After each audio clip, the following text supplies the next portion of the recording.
Have you ever felt that most of the battles in your life are fought within yourself? Has it ever happened that you have wanted to do a lot of things? You wanted to accomplish a lot of things. You had so many dreams and aims and goals, and you wanted to do something on a certain day, but you were not able to accomplish any of it because you just did not feel like doing it. It's said that 1 out of 3 women suffer from depression because of hormones. And I thought that this is a topic that I must speak about because this is something that I have struggled with for many, many years now.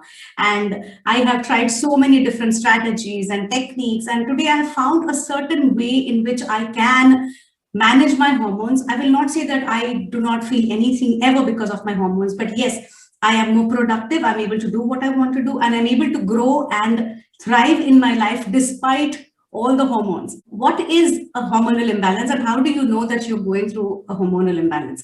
In reality, the only way to be certain that you're going through one is to go for a blood test and go to a doctor and get yourself tested for these hormones.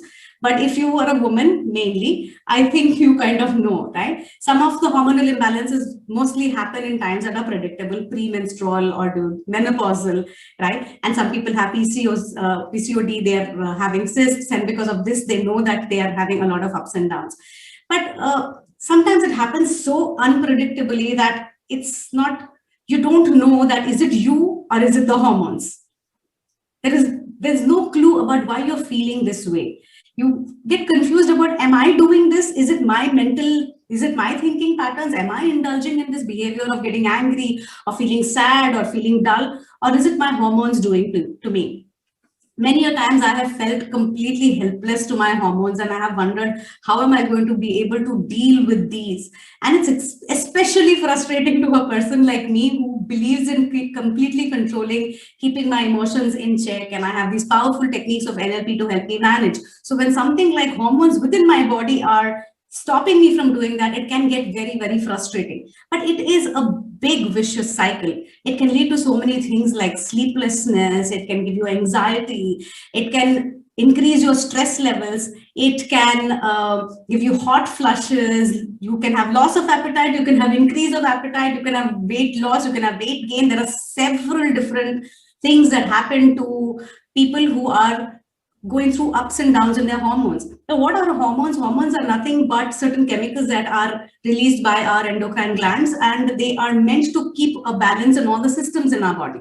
And whenever there is an up and down in the hormones in the body, we tend to get all these results, because hormones are they're like the drivers, right? They literally drive they drive the direction in which our health goes. So if they are not okay, it's very difficult for us to be healthy, for us to have complete control. So in today's video, I'm going to be talking about 3 ways or 3 reasons why this happens and how you can deal with each one of these reasons. So if this is something that you would like to learn and you would like to apply in your life, please stay tuned till the end of this video.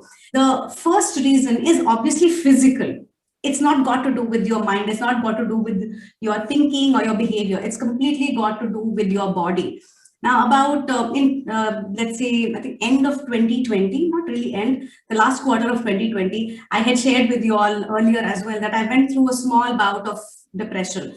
And at that point in time, I thought it was completely related with my mind, because I had lost my aunt at that time to corona, and I went into a lot of grief for some time, and I was not able to cope with it. But later on, when I was not able to come out of it for a long time, I was still productive, I was still doing my programs and everything was happening. But somewhere deep down, I felt like there was a black cloud that had completely enveloped me as a person, and I was not able to come out of that. And I told Vimal, my spouse, that what's happening? Why am I feeling like this? I've never felt like this in the last 10-15 years, ever. I've always been able to come out of my feelings very quickly with NLP, with other techniques that I use. What's happening this time? So I got myself medically checked up, and I realized that I was low on certain vitamins in the body, especially vitamin D, because of corona, we were locked up at home, we weren't going out, so I was not getting my usual sun that I used to get earlier.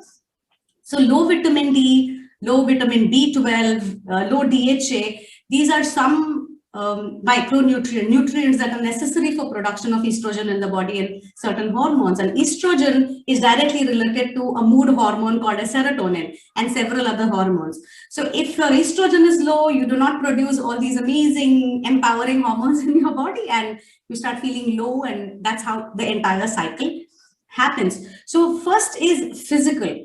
So when it comes to your physical health as well, there are certain things that you can do to improve your physical health and change your hormonal balance physically. And how can you do that? One of the best ways that I have seen, I have experienced and used is to change the way you eat. I know it's something that you would have experienced a lot, you would have heard a lot, but think about this, okay? Your hormones are produced by the food that you eat. All the nutrients that you provide to your body, that's what is helping in producing those hormones. So if your food doesn't have enough nutrients in it, it's not going to produce those hormones. It's as simple as that. So if you can you can eat live food. What is the meaning of live food? Anything that's alive. I'm not talking about alive in terms of animals, but plants. Anything that's processed to the least is the most healthiest. There's always a balance. You can eat your junk food, you can eat what you want, but rarely. However, most of the time, if you can even include a green drink in the morning or a salad in your food, try and provide as much nutrition to your body as possible. And if you are doubtful about how to do that, I suggest, if you're going through this, don't deal with it on your own. Please go get yourself checked, get a complete thorough medical checkup, meet a doctor, and start taking supplements. I started taking vitamin D, I started taking calcium, I started taking fish oil, I started taking different DHA, different supplements, so that, and you will not believe it, within 1 month of taking these supplements, I started feeling drastically better, because it was not what I was doing with my mind, but what was happening in my body that was leading to all these conditions. So first thing is eat well, start taking supplements, of course, with the consultation of doctors. The second thing that you can do to physically change the hormones is to do certain kind of physical exercises that lead to this hormone production. And one of those exercises is any kind of stretching exercises. Try any kind of stretching. Do it with me right now. Just kind of stretch your neck. And you will see that you will let out a breath. It's like a deep, relaxed breath. Any kind of stretching. Stretch your shoulders. Stretch your back. Stretch any part of your body, and immediately you feel that you're breathing deeply. And this leads to the production of hormones, the useful hormones within your body. So in the morning, if you do not have the time to exercise, suggestion is that you should do good amount of exercise every day. But if you cannot do it, if you're sick, if you're ill, if you're feeling depressed and you're not feeling like doing it, least you should do is your morning stretches. You know, when we yawn in the morning and we go, oh, right, you kind of do those stretches in the morning. Those are amazing stretches. The second is our mental health. So first one was physical, which you can do with medical checkup, eating live foods, and by doing stretching exercises. When it comes to our mental health, the biggest factor contributing to hormonal imbalances is stress. And stress is directly proportional to hormonal imbalances. I'll tell you how. The moment you have a hormonal imbalance, you start feeling stressed. Why? Because think about it. When you have a hormonal imbalance, what happens to you? You start feeling low. You don't feel like doing anything, or you're feeling irritable and angry with people around you, right? And when this happens, your relationship, people around you start getting a little bugged. No matter how patient they are, if you're going to be low for a very long time, it's going to suck other people's energy. So your relationships go for a toss. You're not able to work properly. So there is an imbalance in your life when you're feeling low and depressed, or when you're down with your hormones. And that leads to more stress and guilt. That, oh my God, I'm not able to do all these things. Why am I not able to do all these things? Why is this happening to me, right? And you're trying hard to get out of it. So your hormonal balance is leading to stress, and your stress is leading to your hormonal balance. There is a beautiful concept in NLP called as uptime and downtime. Now, if you're interested in knowing what is uptime and downtime, please type in excited in the comment section, and I will explain to you the concept of uptime and downtime and how you can use that to balance your hormones. Come on, everybody, type in excited in the comment section. So what is uptime and downtime? Any machine, And we are also just sophisticated machines, isn't it? Any machine like your car or your laptop needs certain amount of time where it is working, it's performing, it's doing its job, and certain amount of time when it can kind of relax and shut down and restart and take a downtime. People think that slowing down or relaxing or taking a vacation or sleeping a little bit in the afternoon, they think there's something wrong with it. They're always told, come on, why are you being lazy? Why are you relaxing? Why are you sitting in one place? Do something. They're always told to do. And especially women have this tendency to feel guilty. I really don't know why. Why should we feel guilty for relaxing? Why should we feel guilty for giving ourselves some time? Why should we feel guilty for enjoying ourselves once in a while? We do so much as women. We're managing so many things. Men do as well, but because we're speaking more about hormones, I'm speaking about women here. Why should we feel guilty? And think about it, if you do not take enough downtime, if you don't take time every day to sit and just feel yourself and relax yourself and to restart your machine, if you keep going, the stress level is going to hit the roof, and one day you'll have a burnout and a breakdown. And that is not what we want. We want to be happy and productive and peaceful and strong and energetic.